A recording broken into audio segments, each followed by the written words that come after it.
প্রধান অতিথি আমাদের মধ্যে উপস্থিত আছেন আসাম বঙ্গীয় সারস্বত মঠের পূতমূর্তি মহান্ত পূজ্যপাদ শ্রীমৎ স্বামী ব্রজেশানন্দ সরস্বতী মহারাজ। মহারাজকে অনুরোধ করব, মহারাজের কাছ থেকে শুনে নেব গীতা পাঠের প্রয়োজনীয়তা কি, সভ্যতা সংস্কৃতি আমাদের দেশকে বাঁচিয়ে রাখতে গীতার গুরুত্ব কি এবং আমরা গীতা কেন পড়ব। সুতরাং সেই বহু লিখিত সময়ে এসে গেছে, আপনারা সকলে অডিও অফ করবেন, আমরা মহারাজের বক্তব্য শুনব। মহারাজ।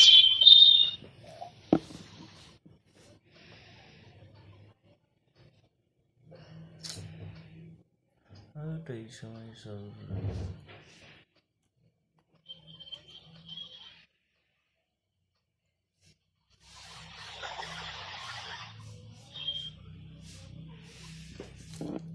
কি এসে দাঁড়িয়ে আছে ওখানটায়, কি রয়েছে? আমি ইয়েটা পাচ্ছি না কেন? মহারাজ আপনার অডিওটা মিউট আছে, সম্ভবত আপনার কথা শুনতে পাচ্ছি না।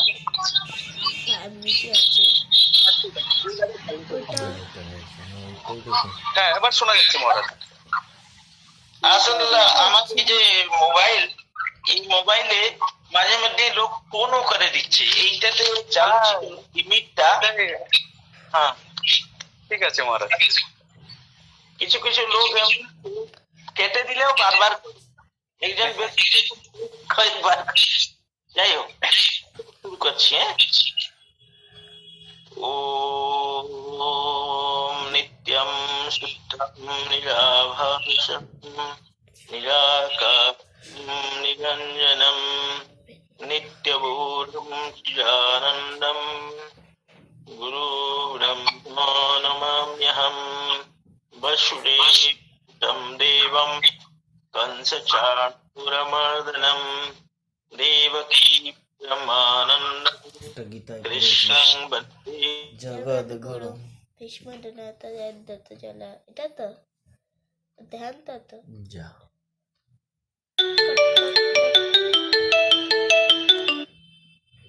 রিজয় করে তো। গুরু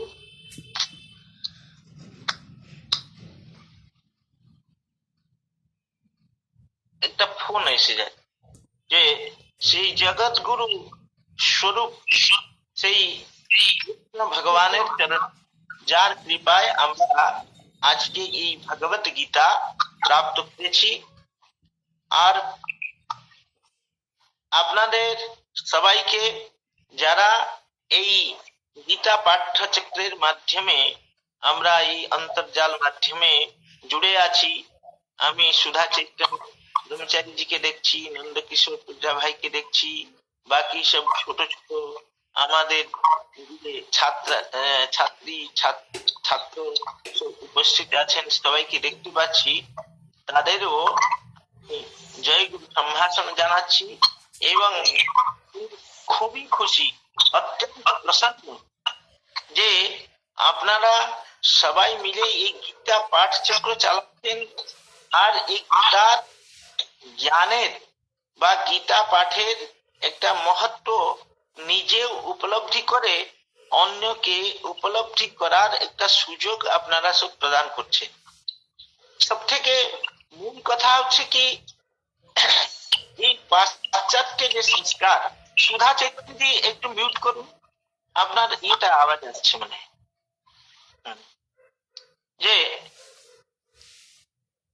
সব থেকে বর্তমান যে সমাজের পরিস্থিতি দাঁড়িয়েছে, আমরা যা দেখতে পাই যে পাশ্চাত্য শিক্ষা আর সেই পাশ্চাত্য বিজ্ঞানের যে উন্নতি, তার একটা যে মানে লোক লুভাবন, যে একটা লোক আকর্ষণীয় যে একটা মানে আমরা পরিবেশ এখন দেখতে পাচ্ছি, তার কারণে আমাদের সামান্য জন, তাছাড়া আমাদের যে ছোট ছোট বাচ্চা, বিশেষ করে যারা এই আমাদের সব বিশেষ করে যে ঈসাই মিশনারিজ মানে খ্রিস্টিয়ান মিশনারিজ দ্বারা পরিচালিত স্কুলে পড়াশোনা, কারণ সেই সব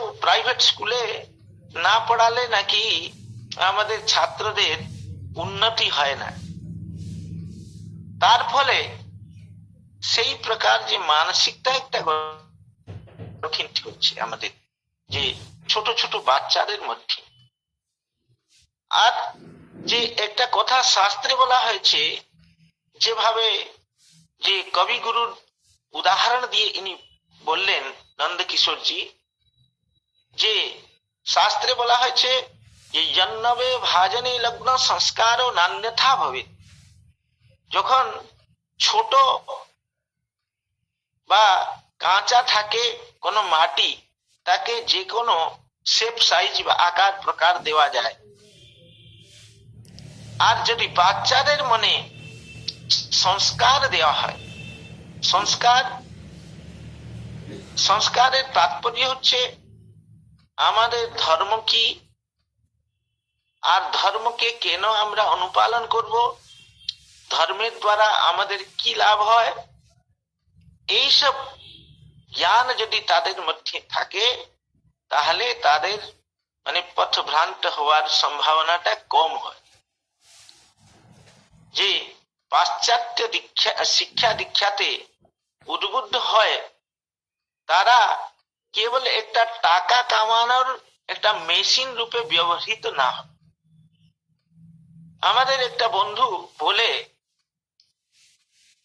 আমাকে বলে, মহারাজ আপনি বলুন যে অনেক সংস্থা তৈরি হয়েছে,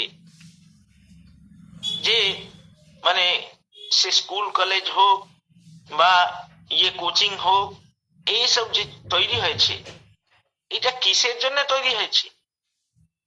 যে মানুষকে একটা টাকা যে কমানোর একটা মেশিন রূপে তৈরি করার, প্রস্তুত করার জন্য তো হয়েছে। কিন্তু এমন কি কোন সংস্থা তৈরি হয়েছে যে বাস্তবিক মানুষ করার জন্য? তাদের মধ্যে যাতে পাশবিক বৃত্তি গিয়ে যে মানবিক বৃত্তি আসুক, এই জন্য কি কিছু হয়েছে? একটা কথা চিন্তা করুন, যে আমাদের শিক্ষার উদ্দেশ্যটা কি? যে শিক্ষার উদ্দেশ্য বিষয়ে স্বামীজি মহারাজ, পূজ্য স্বামী বিবেকানন্দজি মহারাজ একটা কথা বলেছিলেন, to bring out the best from the child. যে ছাত্রের যে অন্তর্নিহিত সদ্গুণের বিকাশ, সেটা শিক্ষা দিয়ে হয়। যদি অন্তর্নিহিত সদ্গুণের বিকাশ না হয়, তাহলে শিক্ষার কোনো মর্যাদা থাকে না, মূল্য থাকে না, তাতে মানুষ হওয়া যায় না। কিন্তু বর্তমান পরিস্থিতি তাই দাঁড়িয়েছে, অন্তর্নিহিত সদ্গুণের কি বিকাশ হচ্ছে? তা তো হচ্ছে না। কেবল কোন প্রকার একটা ডিগ্রি নিয়ে তাদের একটা হাই ফাই একটা উদ্দেশ্য, একটা অ্যাম্বিশন দেখানো হচ্ছে, তুমি এই হয়ে যাবে, তুমি এই হয়ে যাবে, তুমি এই হয়ে যাবে। তারপরে তার উদ্দেশ্য কি না, তুমি খুব টাকা কামাবে। কিন্তু মানব জীবনের উদ্দেশ্য কি তাই? কেবল টাকা কামানো কি মানুষ জীবনের উদ্দেশ্য? তা নয়। মানুষ জীবনের একটা মহান উদ্দেশ্য রয়েছে। সেই ঋষি যুগের যে আদর্শ আত্ম উপলব্ধি, আত্মানম বিদ্ধি, আত্মাকে তুমি জানো। তোমার মধ্যে যে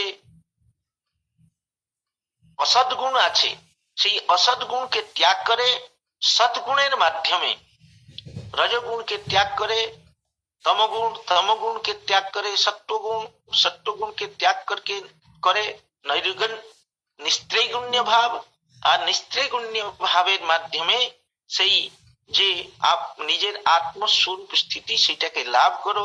এইটাই ঋষি যুগের আদর্শ। আর ঋষিরা পুনঃ পুনঃ বলছে, তবেরাহমেতম পুরুষম মহান্তম আদিত্য বর্ণম তমসঃ প্রস্তাৎ তমেব বিদিত্বা অতিমৃত্যুমেতি নান্য পন্থা বিদ্যতে অয়নায়।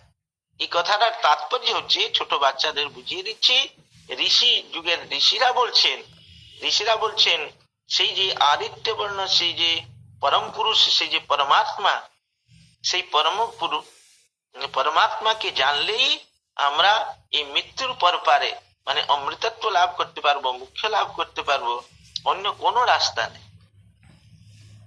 এইসব শিক্ষা দেবে কি? এইসব শিক্ষা আমাদের সনাতন ধর্মের যে সার সর্বস্ব যার মধ্যে আছে ভগবত গীতা, সেই গীতার মাধ্যমে আমরা এই জ্ঞান প্রাপ্ত করতে পারি। গীতা, একটা কথা আছে, গীতা ছাড়া জ্ঞান নেই।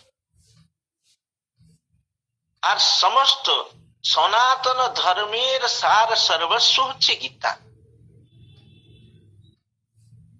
তো অনেক প্রকার গীতার মহিমা বলা হয়েছে। তো শঙ্করাচার্যজি একটা কথা বলছেন, ভগবত গীতা কিঞ্চিত অধীতা, গঙ্গা জল কণ গঙ্গা জল লব কণিকা পিতা, সকৃত অপি মুরারে সমর্চা তস্য যমা কিম কুরুতে চর্চা। মানে এই কথার তাৎপর্য হচ্ছে, বলছেন ভগবত গীতা যদি একটুখানি পড়েছো, ভগবত গীতা কিঞ্চিত অধীতা, যদি ভগবত গীতা একটুখানি পড়েছো, গঙ্গা জল যদি একটুখানি পান করেছো, যদি ভগবানের সামান্য অর্চা করেছো, পূজা করেছো, তাহলে তোমার চর্চা কি যমরাজ করবে? তোমার চর্চা যমরাজ করতেই পারবে না। তো গীতা পড়লে এমন জ্ঞান প্রাপ্ত করা যায়, তাতে মানে মানে যমরাজ কি কেউ তার চর্চা করতে পারবে না। তো গীতা সুগীতা কর্তব্যা কিমন্যৈ শাস্ত্র বিস্তরে ইয়া স্বয়ং পদ্মনাভস্য মুখ পদ্মাৎ বিনিশ্রিতা। বলছেন গীতা সুগীতা কর্তব্যা, গীতা তার পাঠটা সুন্দরভাবে করা উচিত। কারণ কিমন্যৈ শাস্ত্র বিস্তরে, অনেক শাস্ত্র আছে, অনেক শাস্ত্র দিয়ে তুমি কি করবে? কেবল ভগবত গীতাটা একটু পড়ো। হ্যাঁ, ইয়া স্বয়ং পদ্মনাভস্য মুখ পদ্মান্বিষ্টা, পদ্মনাভ সেই ভগবানের মুখ পদ্ম থেকে বিনিশ্রিত এই গীতা। তো এই জন্যে যে ধর্মের যে সার সর্বস্ব গীতা, সেই গীতা আমাদের পড়তে হবে, সামান্য একটু বুঝতে হবে। আর ছোটবেলা থেকে পড়লে সে সংস্কারটা অত্যন্ত দৃঢ় হয়, মনে সেটা বাসা বেঁধে যায়। সেই সংস্কার একদিন কি হয়, সেটা সংস্কার বীজ রূপে থাকে। ছোটবেলার যে সংস্কার সেটা বীজ রূপে থাকে, ধীরে ধীরে সেই যখন তার অনুকূল পরিবেশ পাবে, সে বৃক্ষ হয়, ফলদান করবে। আমাদের ধর্ম অর্থ কাম মোক্ষ চতুর্বিধ পুরুষার্থ, সেই পুরুষার্থ সেই গীতার মাধ্যমে প্রাপ্ত করা যাবে। গীতা ভগবান বলছে, গীতার ইয়েতে বলা হয় যে ফলশ্রুতিতে বলা হয়, সর্বোপনিষদো গাব দুগ্ধা গোপাল নন্দন পার্থবস্য সুদৃঢ় দুগ্ধম গীতামৃতম মহৎ। বলছেন যে সর্ব উপনিষদো গাব, সমস্ত যে উপনিষদ বেদের যে অন্তিম ভাগ উপনিষদ, যাতে জ্ঞান কাণ্ড বর্ণিত আছে, যে ব্রহ্ম জ্ঞান যাতে আছে, উপনিষদকে গাই বলা হচ্ছে। সর্ব উপনিষদ গাব, সমস্ত উপনিষদ গাই। হ্যাঁ, আর তাকে দোহন কে করবে? সর্ব উপনিষদ গাব দুগ্ধা গোপাল নন্দন, গোপাল নন্দন যে কৃষ্ণ, সেটাকে দোহন করছে, মানে দুইছে।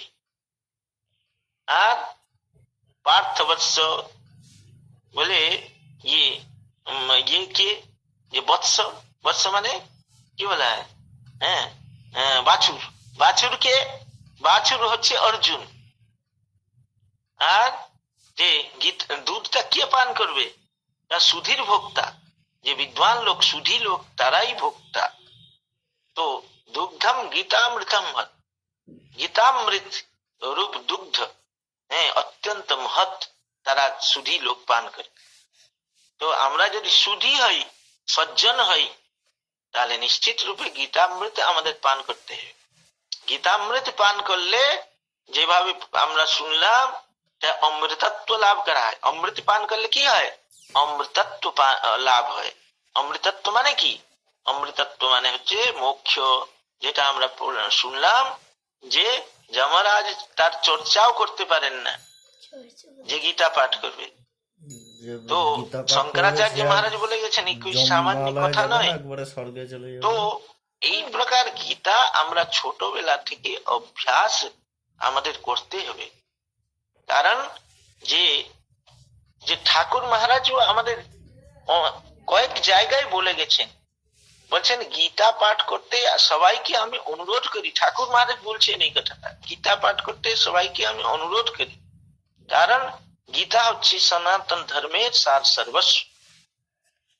তো ছোটবেলা থেকে সেই গীতা পাঠের অভ্যাস করতে হবে। আর খুব খুশি লাগছে, খুব আনন্দ লাগছে, এই ছোট ছোট বাচ্চা এনারা খুব সুন্দর ভাবে গীতাটা পাঠ করছে। আর সেটা একটু শুদ্ধি দেখে অবশ্যই পাঠ করতে হয়, সেটা ধীরে ধীরে হয়ে যাবে। সেটা যদি পাঠ করতে করতে পাঠটাও করতে হবে, আর ধীরে ধীরে, এখন তো ছোট বয়সে কেবল পাঠ করলে হবে, একটু বয়স বাড়ার সঙ্গে সঙ্গে তার অর্থ সহিত পাঠ। সে প্রতিদিন 2টা শ্লোক হোক, 4টা শ্লোক হোক, 6টা শ্লোক হোক, যতটা সুবিধা, সেই সুবিধা মতো গীতাটা পাঠ করতে হবে আর অর্থটা জান। তাতে কি হবে না, গীতাতে সবকিছু রয়েছে। কি রয়েছে? যে কেবল জ্ঞানের কথা রয়নি, ব্যবহারিক জগতে কিভাবে আমাদের থাকতে হবে সেটাও রয়েছে।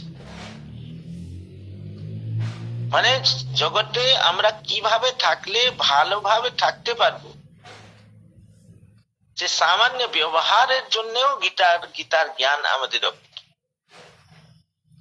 তো সেই গীতা পাঠ করলে আমরা সামান্য জীবনেও উন্নত হতে পারবো, আর আর ধার্মিক জগতেও আমরা উন্নত হতে পারবো।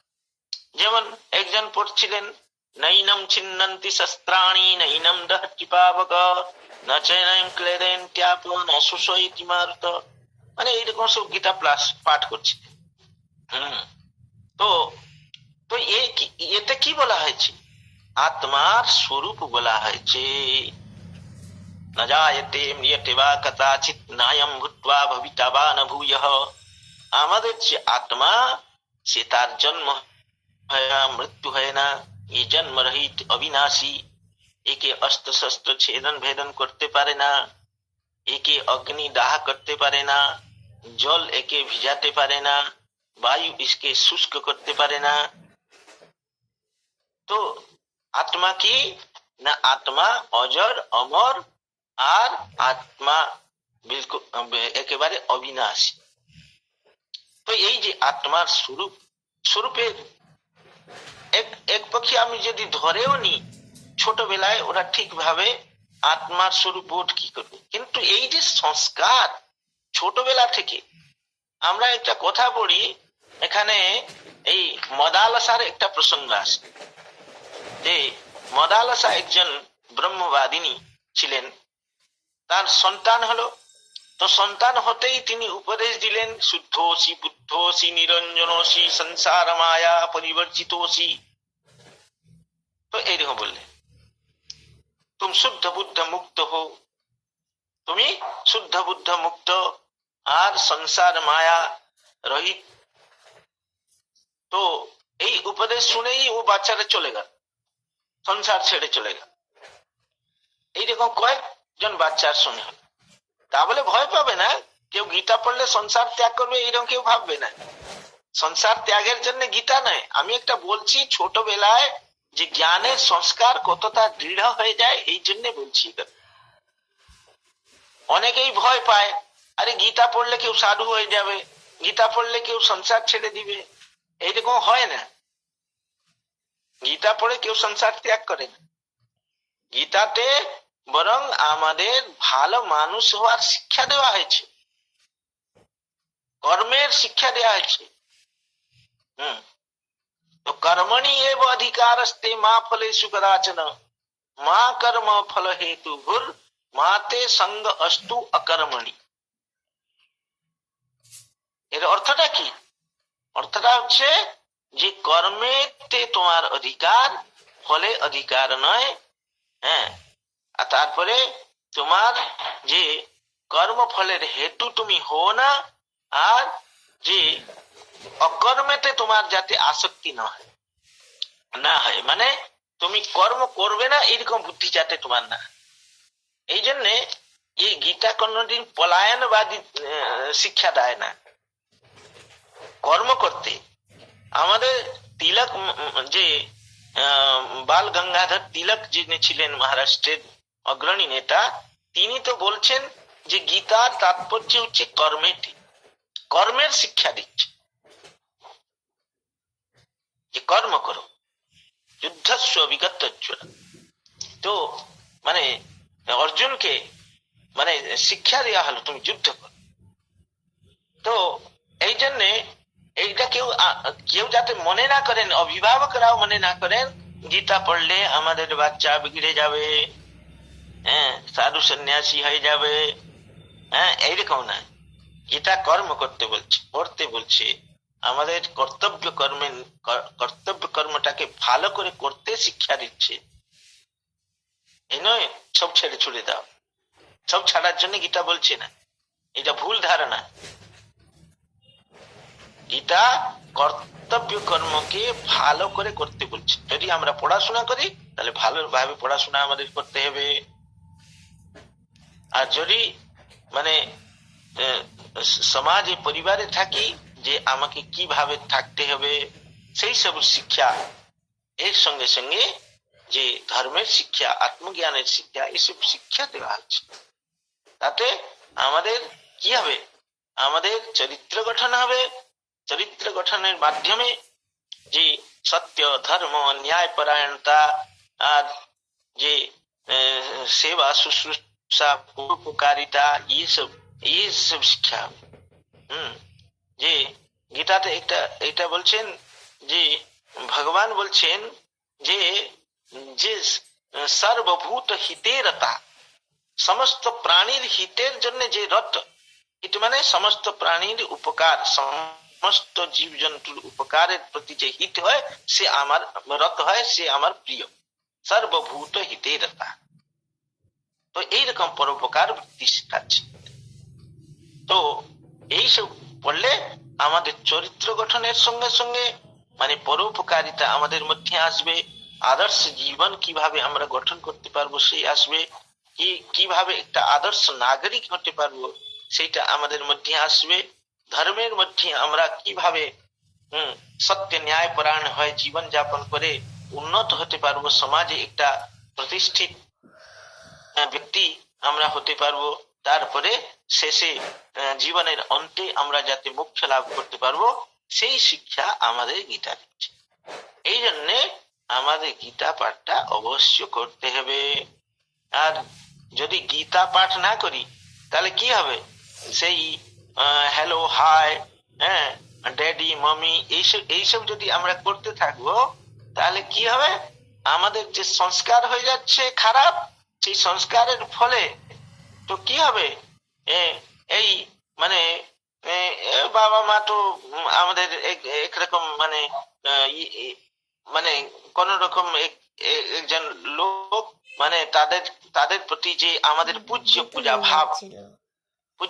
ভাব, মানে যে শাস্ত্র আমাদের বলছে পিতৃদেব ভব, মাতৃদেব ভব, অতিথি দেব ভব, আচার্য দেব ভব, সেই ভাবটা আমাদের মধ্যে থাকে।